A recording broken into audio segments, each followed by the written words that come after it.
Pleasure to join with Gloria Lawrence and give you all an update on our Teacher Education Standards project.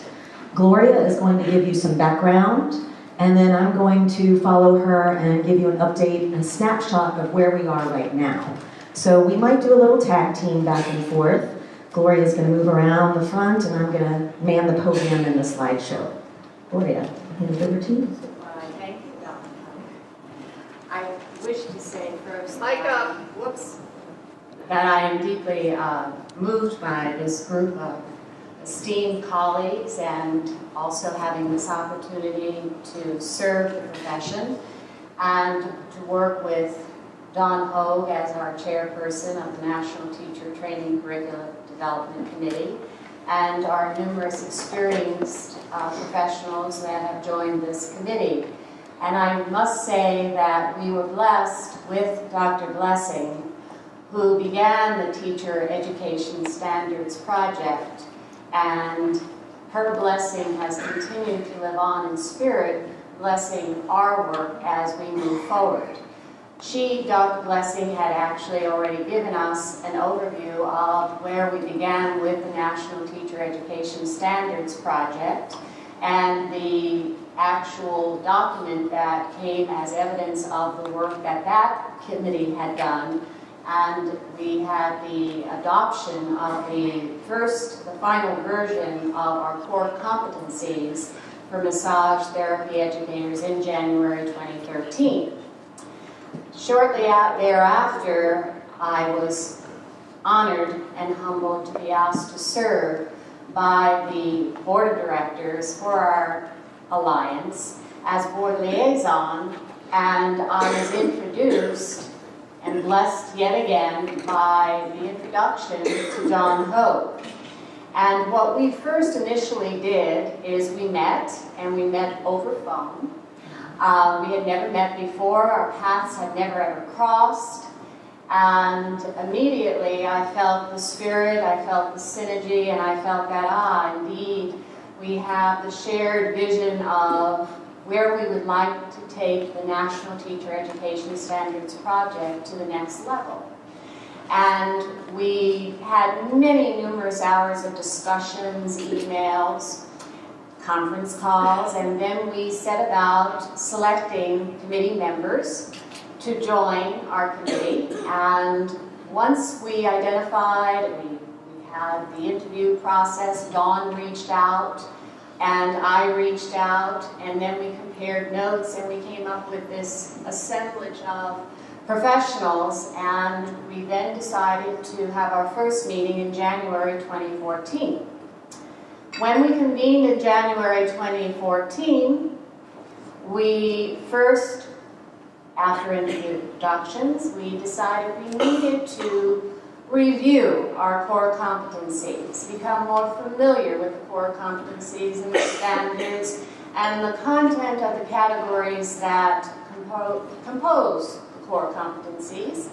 So we immediately started out with assignments, and we, as true educators, we had homework, we had assignments, and we decided on when would be the most appropriate time to meet, and it was the consensus, because we do work very cohesively, very collaboratively, that once a month, the third Wednesday of every month, for an hour to an hour and a half, we would convene, we would meet, we would go over and review our homework assignments, we would participate in our Google Docs, and we would discuss the core competencies, thinking that we were going to jump into creating the curricula.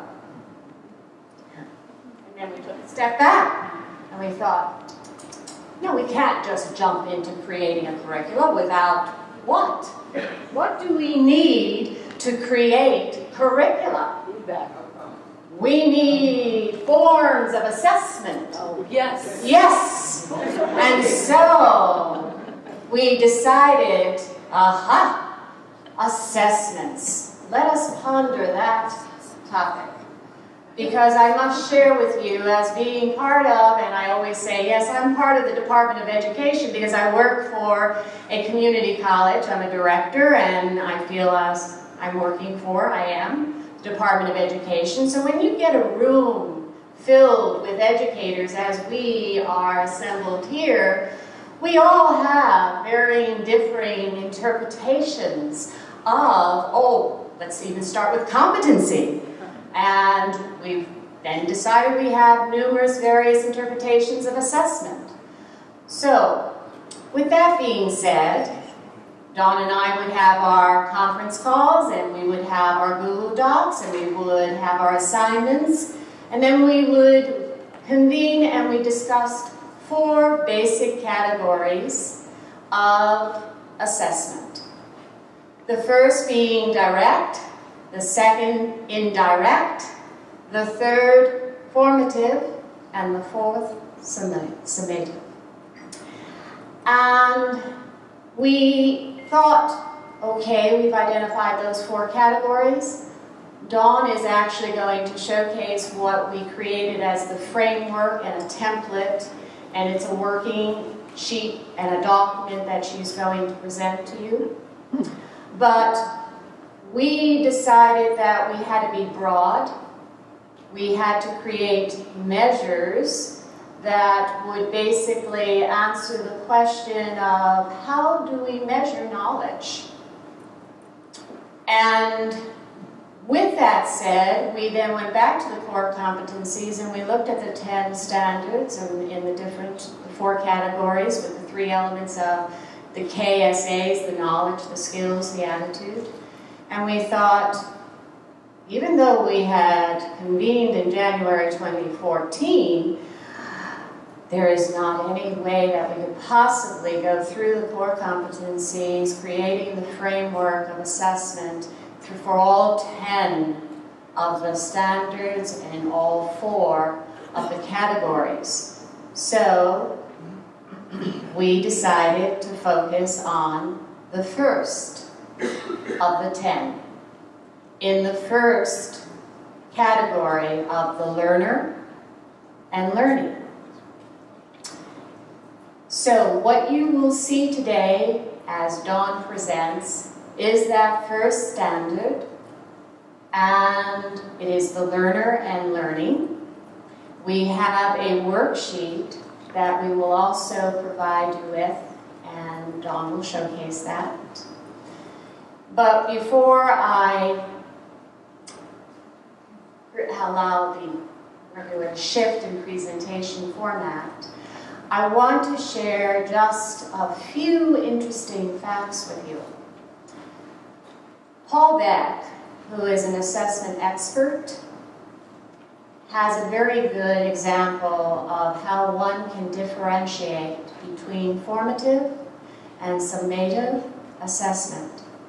And I like his example, and we also have a cartoon. I hope that we're able to share that with the group, realizing that, you know, there are all varying measures, but in formative and summative, he said, you know, when the cook tastes the soup, that's formative.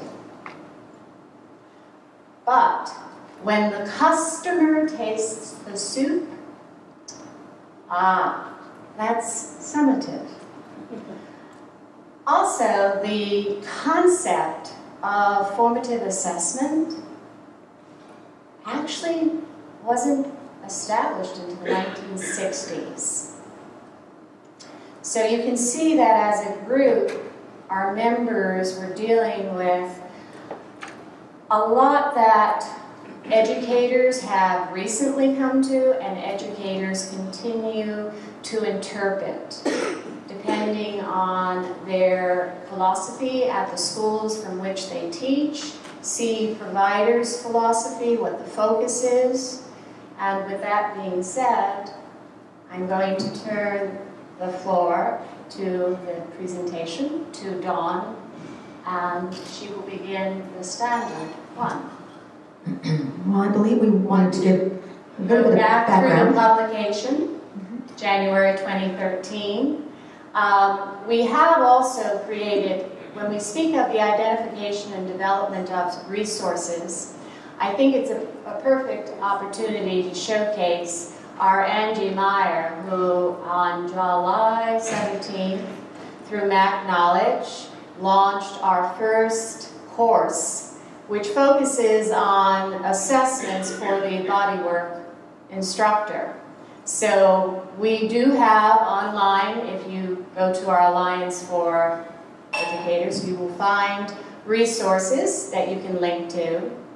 And where we are today, of course, is creating this model teacher training curriculum, which is first with the assessments that are creating the framework, which will be the next phase. We'll be creating, after we receive your feedback from the template that we're going to share with you, then we will be able to receive feedback, inform our committee work, in order for us to proceed forward with the completion of assessments for the core competencies. And then we will be able to allow that to be accessible to each and every one of you. We will have a survey monkey.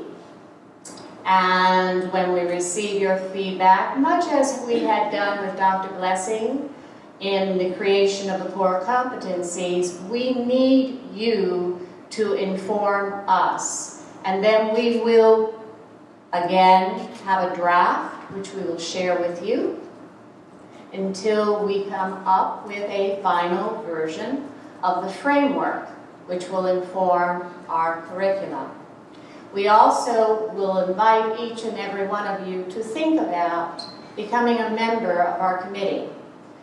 We need minds, we need experience, we need individuals that represent all different varying institutions, programs, seed providers, school owners, administrators, because this is not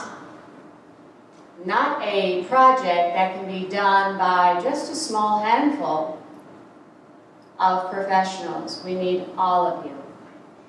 So where we are today is actually in that phase 3. We know that we are moving towards the phase 4, where eventually it's going to evolve to the level of a voluntary certification program. Eventually, once we see that we embrace the voluntary certification program, would it not lead us to the next phase? That somewhere in our future, some of us will be alive, some of us not, that we would wish to incorporate, teacher education standards into regulations. I will tell you that December 3rd, 2014, the Department of Education, the Secretary, had put forth some recommendations for examining current teacher training programs in the traditional academic sphere. And we must always be mindful and focused on that there is this future, there is this continuum, there is a continuum, and we have to be cautious in not being present and hearing our voice on a much larger plane level. So I always want everyone to be thinking about, okay, we are developing this in phases. Phase 1, core competencies, a model practice. Phase 2, we have the identification and development of resources, but that's ongoing. That's ongoing. It's a continuum. Phase 3 of this model that we're creating the framework, assessment, to inform curricula. And then we're going to eventually get there where we have your acceptance of the assessment, the framework, and then the creation of the curricula. But how do you feel about voluntary certification programs?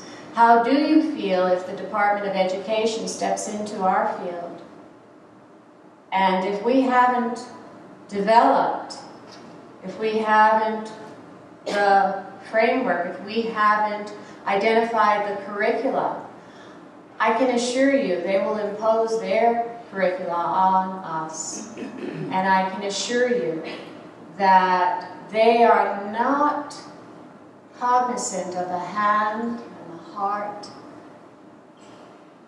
and the mind. They do not look at the structure of curricula the way we need to look at it. So I think we need to invest time and keep our focus on always that continuum, moving forward. And working in the Department of Education, I do know that when I meet with the traditional academics in the room, and I had to provide them with the curricula for the 750-hour, 250 clinical hour curricula that I presented,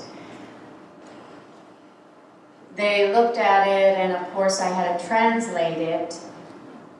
I had to also indicate that, you know, in our field we do speak of hand, heart, and head, and we have to have that resonate in the curriculum.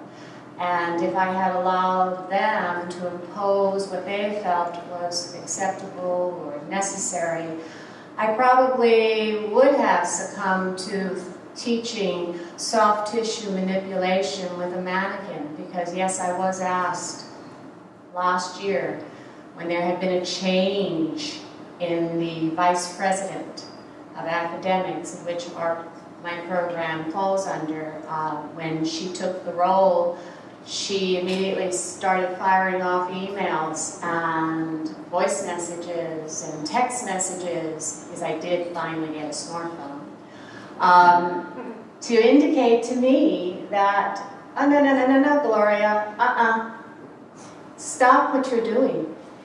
You can't be asking a student to disrobe to their level of comfort and place their body on a clinical table while you proceed to demonstrate the manipulation of soft tissue. She basically said, I don't care if it's soft tissue manipulation for the overall maintenance of health or providing what. She said, no, you need to do it the way the nursing program teaches their skill set. You need to be able to use the mannequin and have a simulation. Well, guess what my first question was? My first question very respectfully, very humbly, I asked, have you ever experienced a massage? A therapeutic massage? You know, I have to frame this for you. Speaking of frameworks, I have to frame this and indicate to you that I do have my program from a very rural area where I live, and the demographics is very interesting. So of course, for the answer to be no, I've never had a massage therapy session was, well, I still found it unusual. But long story short, the essence of what I'm saying and sharing with you is that we have to create this by the profession, of the profession, for the profession. So when as we work through all that we do, we always have references. Yes, research. It's a passion that we all share, and you will find that we use research to inform our work. We have some examples of what has informed our work, which continues, and of course it will always be added to. This is just showing you some of the research references that inform the core competencies, the work that the Standards Committee had done. We had the core competencies of nurse educators, Ohio Standards for Teaching Profession, Pennsylvania Adult Teacher Competencies, Professional Standards for Teachers in Adult Education, and Teaching Massage, a wonderful resource. And the core competencies, as I had said, and as Dr. Blessing had so shared with us, the first of its kind. And of course, we are all committed, we are all devoted to continuing to create the culture of teaching excellence. And we know that as we increase that quality of teaching excellence, that of course it will only follow that we're increasing the quality of services that the public receives. The core competencies, which I have already indicated, we have the 10 standards, we have the 4 general categories. In essence, we like to think about the 4 categories as who? 1, the learner and learning. 2, the what? What? Content. The 3, when we think about instructional practice, we're thinking of the when, the where, how. And last, but certainly not least, why? Why? Professional responsibility. We further, when we were working with Dr. Blessing, we identified 2 levels. We thought level 1 should be an entry-level instructor. A level 2 would be a more experienced, more seasoned instructor. And then the elements, of course, what we all know, like our KSAs, are knowledge, skills, and attitude. Attitude, which recently our very esteemed chairperson, Dawn Ho, webinar that she put together, Recipe for Success, Attitude, Attitudes, Attitudes.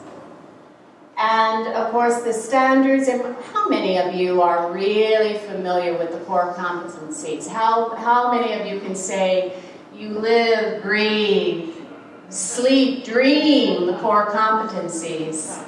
Okay. If not, I encourage you to link to our core competencies, and you will discover that under the learner and learning, you have the standard 1, learner development and well-being. Our standard 2, learning differences and integrative approaches. Standard 3, the learning environment. How many different forms, types. Second category, the what? Content, content. So standard 4, content knowledge. Standard 5, application, application of content. Category 3, the where, the when, the what. Standard 6 is under instructional practice, planning for instruction. Standard 7, instructional strategies and delivery. And then standard 8, observation, and assessment. Last but not least, the who, why, professional responsibility. Standard 9, professional development and ethical conduct. Standard 10 is, of course, collaboration. And how much collaboration, collegial, cohesive collaboration we have already experienced and will continue to experience throughout the course of this Congress. With that being said, I am now going to turn the mic over to my esteemed colleague, who I must say, again, I have felt I am blessed. I keep saying this to Stan Dawson and to Pete Wittridge. I said, it's incredible. First, I had the opportunity to work under the directorship of Dr. Blessing and Stan Dawson, Dr. Dawson, and now I am so humbled and honored to be in service with Dawn Ho. So, thank you. I thank you. Be well.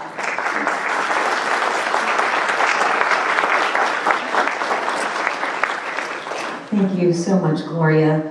That feeling of being blessed is mutual, and I can't say thank you enough to our committee members who dedicate a lot of time to this project. As Gloria said, once a month we have a conference call and a lot of work in between those calls. So I want to introduce our committee members and just ask them to stand, those that are here. There are a few of us here. And again, just thank you all and acknowledge all the hard work that you've done over these last couple of years.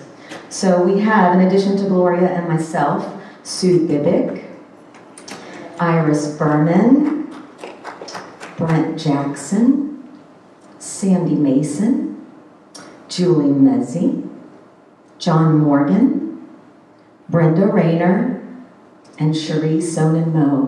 Thank you all.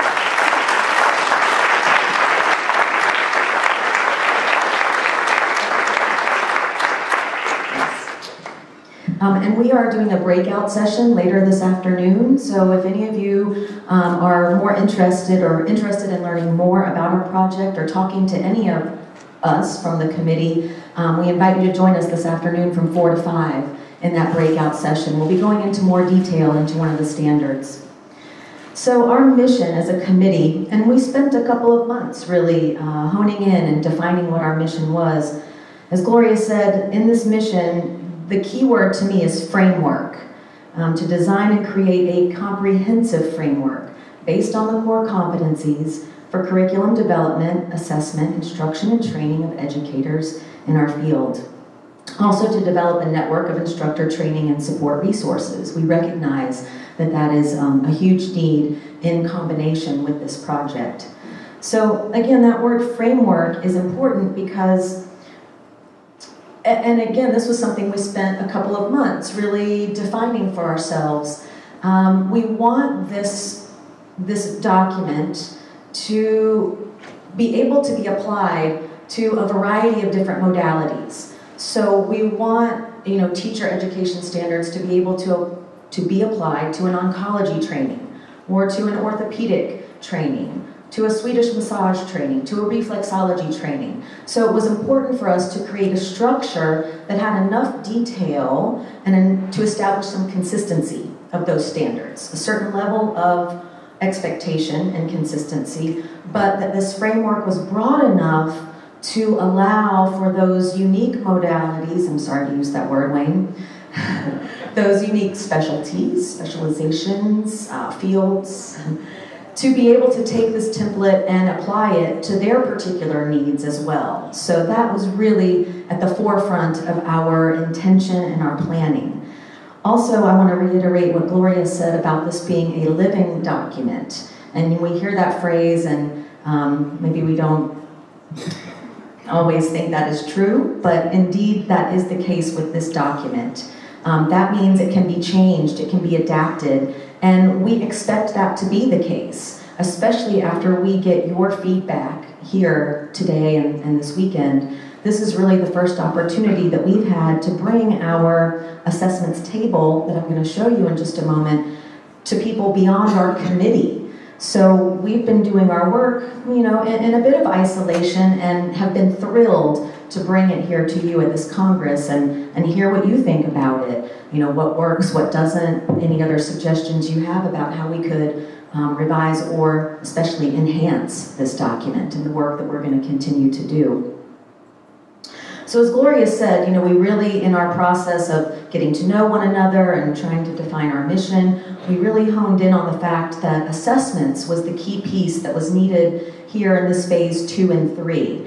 The phase 1 of the development of the core competencies was a huge undertaking, and if you haven't looked at that document, it is on the Alliance for Massage Therapy website, afmte.org. It's there in its entirety, and it's a pretty heavy document. It's got a lot of detail, and it's really got a lot of meat to it. So we didn't need to reinvent that wheel. We needed to complement that wheel and give it its next piece to keep it moving, and assessments was the key to do that. When Gloria was describing those 3 components that are embedded within the standards, knowledge, skill, and attitude, we spent a lot of time being very attentive to what types of assessments fit best with that type of content. And so, for example, the content of knowledge, how can you assess someone's knowledge. You can do that directly through a test. Is one of the most easy options in terms of how you can assess knowledge directly. Skill, how can we assess skill? The skill of an instructor, the skill they demonstrate in conveying knowledge and in facilitating a classroom. And we realize that can be done directly, again, through a test or a direct observation, but it can also be done indirectly through an instructor's case study, for example. The component of attitude is really a little more nebulous to try and assess, and so that really fits best with an indirect assessment. Again, an instructor doing a self-evaluation in terms of how they are recognizing students' attitudes and how that's influencing the classroom, as well as what attitude the instructor is bringing into the classroom and how that's influencing the learning experience. So assessments is where we've been giving the majority of our attention these last few months, and where we will continue to give our attention in the months to come.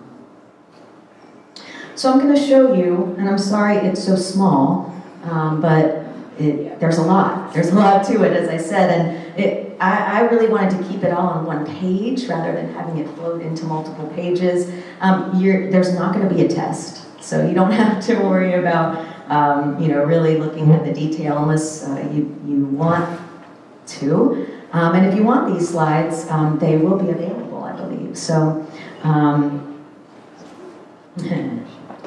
so Standard 1 is the learner development and well-being, and we're going to look at, for just a couple of moments here, the knowledge, the skills, and the attitude. And we wanted you to see from this assessments table, this is what we're calling this document, the way it's organized. So you can see here on the left side of the chart, it's the competency, and that is straight from the core competency document. And it's organized by levels, level 1 and level 2, new instructor, and then moving into a more experienced instructor. And just looking right there at level 1, number 1.1.1, there's a lot to that. That could even be separated into multiple components. Teachers understand how learners construct knowledge, how they acquire and embody skills, how they develop disciplined thinking processes and somatic awareness. So we looked at that competency and we said, okay, what knowledge is needed in order for an instructor to be able to meet that competency? Think of the competency almost as the expectation. So what would I, as a teacher, as an instructor, as an educator, need to know in order to meet that expectation? And we decided, okay, the instructor would need to understand stages of psychomotor development. How do people develop? Psychomotor, psychosocial development, personality development. All of those ways that we develop as human beings is important for teachers to know in order to understand how learners learn. And it's a measurable outcome, so that knowledge can be measured. Then the next column is the assessment type. So how are we going to test, how are we going to assess that teacher's knowledge? Well, in this case, it can be done directly, again, through a summative or a formative assessment, which would include a quiz, a test, an assignment. And then some identifiable tasks would be things that an instructor would do that would demonstrate they can meet the competency. So the measurable outcome is related to the knowledge, and the identifiable task is related to the skill, related the instructor brings into the classroom and is reflected in how they do what they do. So in this case, we said the educator can assess student readiness and preparation for academic material. We can assess our students. We can give them a survey that would help us assess where they are in their development of learning. And then an educator will design learning objectives that are appropriate for the stage of education. Is it a beginning student? Is it right at the beginning of a program? That's going to require a different type of learning objective than intermediate or advanced level of learning. So I wanted you to really understand the thought process behind each of these columns on this table. And this is what we're going to get into more detail in our breakout session this afternoon, and get your feedback on what your thought process is as you look at this table. Maybe you have a different idea of an identifiable task that would match or meet that competency, and we want to hear that if that's the case. On to the skills section. We'll just look at level 1.2.1, that teachers know how to use instructional strategies that promote student learning. Well, knowledge they would need to know in order to know how to use instructional strategies would be to identify and describe various approaches suitable for use in adult education. That could be assessed directly, and some identifiable tasks could include that the educator can demonstrate multiple approaches to instruction, applicable for students with different learning styles. Again, educators will prepare course objectives, lesson plans, and sample assessment tools. That would show someone who's assessing this instructor, that's the way the instructor demonstrates that they meet that area of competency. And I want to pause right there and say that when I came into this project, again, it was picking up from the core competencies that had been established, but I had been volunteering for CompTA for many, many years. So for me, this competency-based language was something I was already familiar with and utilizing on a day-to-day basis in my school. So it was an easy segue for me, but we certainly understand at our committee level that this kind of language is not familiar to everyone. And so just wrapping our minds around how to see things in terms of competency and how do we assess that, measurable outcomes, identifiable tasks, that's often an educational process in and of itself. So we may find as we evolve that there's a preceding piece within this that helps teachers understand what is competency-based learning. The skills continue on, and you see here with the examples of level 2 how the expectations shift and change and become greater on a more experienced instructor. So for example, if you look at level 2, 1.2.10 at the very bottom of the screen, teachers develop strategies to help learners work through their feelings as they focus on client needs. That's we looked at that and we said, okay, what would a teacher need to know in order to meet that competency? Work through feelings, helping students work through their feelings as they focus on client needs. To me, it immediately rang true that, well, they need to understand transference and countertransference, right? We need to understand what's my stuff, what's their stuff, and how to navigate that territory. That can be done directly or indirectly. And an example of something an educator could do would be that they would provide tools for those learners to explore their feelings and emotions while remaining client-centered. And I am going to save a few moments here at the end of the presentation for questions. So if you do have any, I'll be happy to answer those in just a couple of minutes. This next one was from the attitudes section of Standard 1. And again, I really appreciate this component being included in such a document. Often we focus, again, on the technical side, the knowledge and the skills, but it's the attitude and sometimes that intangible quality that really has a major effect on our students' experience in the classroom. So if you look down at level 2, 1.3.6 down at the very bottom, teachers recognize learners' emotional challenges. So that's building on the skill set of helping students recognize their emotional challenges or needs while staying client-centered. This takes it to the next level and puts the responsibility on the teacher, the educator, that they are able themselves to recognize learners' emotional challenges. If you look over to the identifiable tasks column, a couple of ways that instructors can do that include assessing and responding to learners' needs and providing appropriate resources. So, as Gloria mentioned, phases 4 and 5 will take this project into a voluntary route, voluntary certification, which helps elevate the standards for instructors, helps establish consistency of training, and we talked a lot about the earning potential at the committee level, and would an instructor who has a certification as a teacher be able to have a higher earning potential than perhaps an instructor that is not certified as an educator?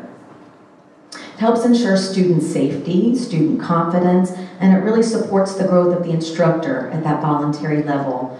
But when you move into the regulatory level, and I understand that regulatory level, sometimes, there's concern about that and restriction. The balance is that, again, it helps ensure public safety and establish those consistent standards. That's come up a lot in various discussions over the last couple of days about the needs for minimum standards, and then how do we grow from there into advanced standards. So at the regulatory level, I really appreciate that's what it serves in a broader sense. It helps maintain those standards, consistency of training, consistency of outcomes, really helps ensure the public safety. When the public understands that there is a consistent level of education happening in our field, that's going to help elicit within them even more confidence in the work that we do. And we might see that 15% of people who've received massage grow. Public confidence and the growth of the profession. That's also something that I appreciated about the difference between voluntary and required certification, is that on the voluntary level, it certainly supports the growth of the instructor. It provides an incentive for us individually to improve our skills. But at the regulatory or required level, it really helps the growth of our profession altogether. So we feel like the core competencies plus the assessment table and the resources equals your teaching success. So here's the table that I mentioned we're going to be reviewing in the breakout session. I don't know that we'd have too much time. Jim, would you mind giving me a time check? We're right on. Okay, excellent. Thank you. So we'll save the worksheet until our breakout session. If we had time, we were going to maybe share a little bit of that here, but I'd rather use that time for your questions, because that's our next step, is that we want to hear from you.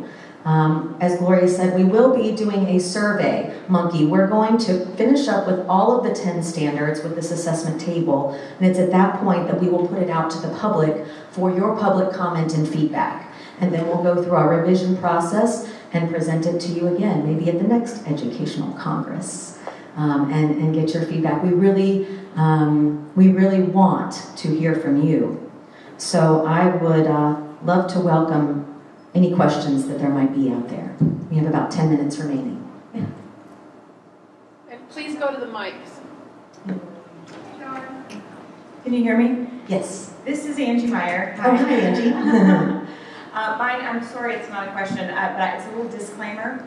Thank you, Gloria, for the shout out for the online Max Knowledge course that I just finished and they launched last week. I do want to provide a little context, though. I was asked by Max Knowledge directly to develop a course specific to body workers. If anyone's familiar with Max Knowledge as an online learning, they do all types of career, college, compliance, instructor trainings. It's a neat form for what it provides.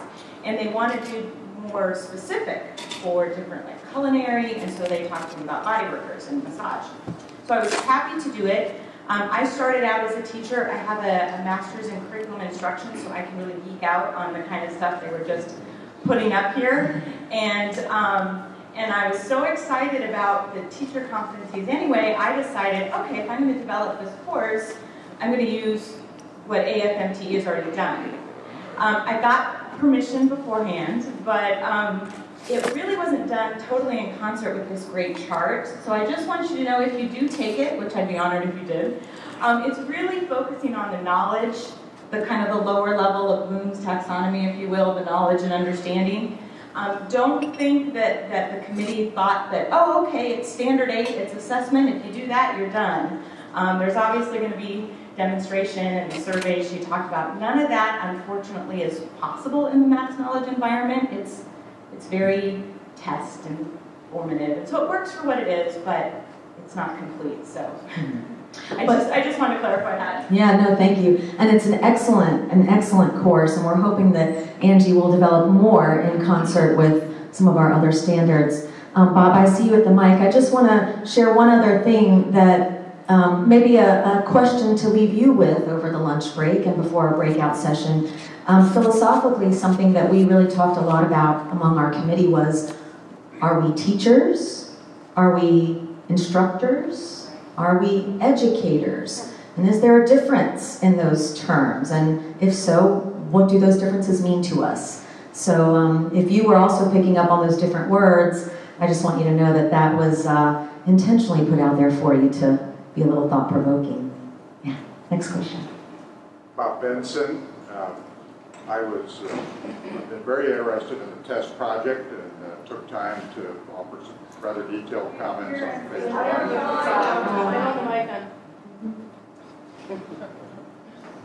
Now we got it. Yes? Yes. I've been very interested in the test project and took time to offer detailed comments on phase one. And there was a reference both yesterday in Pete's comments and again today about the February 2013 press release when the phase one standards were finalized. And in that press release, it said that phases 2 and 3 would include the creation of a model teacher training curriculum, which is what we're talking about here, and identification and development of training resources. And it's that latter piece that I'm particularly interested in because there are various estimates, but a substantial share of people now serving as educators, trainers, instructors, whichever term you prefer, in this field do not have formal pedagogical training. And so that's a huge task. And Pete yesterday said that we're nearing the end of phases 2 and 3. And I haven't heard anything about this development of training resources and where we're going to find the institutions, organizations that are going to tackle this vast challenge. Yes. I wonder if you could edify me a bit on that. Yes, thank you for that question. And you know, how near to completion, I think Pete's estimation may have been a little optimistic, just because we understand that it's an intense undertaking, especially when we get to the curriculum, detailed level. There are some resources already available within the core competency document, and so we are in the process of adding to those. They are not yet available in a document itself, but that's part of what we are in the process of compiling. We estimate that we have at least another 12 months of work finalizing our assessments table and really identifying those resources and making them available publicly. But I'm so appreciative of you acknowledging the importance of that. Yes, thank you. Are we getting close to time? Okay, thank you, Shirley. I'm jumping in here, kind of how Anne jumped in, because well, no, but this is appropriate. That's the resource that we're talking about is not their charge. And about 2 years ago, actually 2013 in December, we actually did launch a huge resource directory. It's been on our website.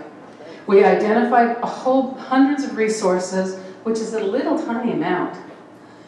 We identified them by which competency they address.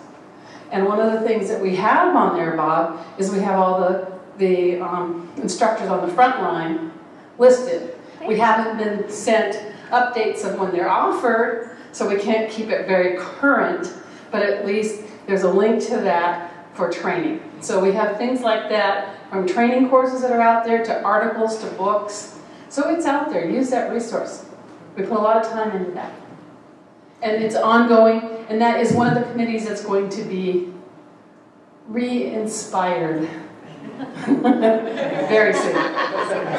Thank you, Cherie. So I'm asking for volunteers. I will not be heading up that committee. Somebody else will be, but we definitely, it's kind of a fun thing. I know Sandy, Fritz, you were on that committee for a while, and you know, they vetted all sorts of resources. Yeah, and again, that's exactly the kind of feedback that we're looking for here. We have approximately 5 minutes left, so I'm going to have to limit it to, I think, one more question. But again, yes, in the back. Again, I would invite any of you who'd like to talk to Gloria or myself further, any of our committee members, or join us at our breakout session this afternoon. How often are the competencies going to be reviewed and revised, and where can we submit suggestions for revision? Well, there's no predetermined structure around that, you know, or limit to that. I would invite you to provide your feedback to myself or Gloria primarily via email, and I'd be happy to give you my card when we finish up. That's probably the easiest way, or phone calls as well, but just direct feedback is what we're looking for at this point. Join the committee. Oh, thank you, Iris. Or join the committee, yes. If anybody would like to volunteer to be a part of our committee, we'd be happy to take your name and have further dialogue with you about that, because as we evolve, we're going to need different areas of focus and expertise among the committee. So yes, there's an open invitation for those of you who might be interested in that. Is it a very quick question? I just want to be mindful of the time. It is. Yes. Several of us at the table are asking, what is the title of breakout session, so we know which one to go to? Cultivating new teachers. Cultivating new teachers from 4 to 5 p.m. Yes, this afternoon. Well, I just want to thank you all so much for your attention, your presence here with us this morning. It really means a lot that there are so many of you invested and interested in this project. As much as we are, it's definitely a passion of ours, and to share it with you all is just really exciting today. So thank you so much for your attention here this morning.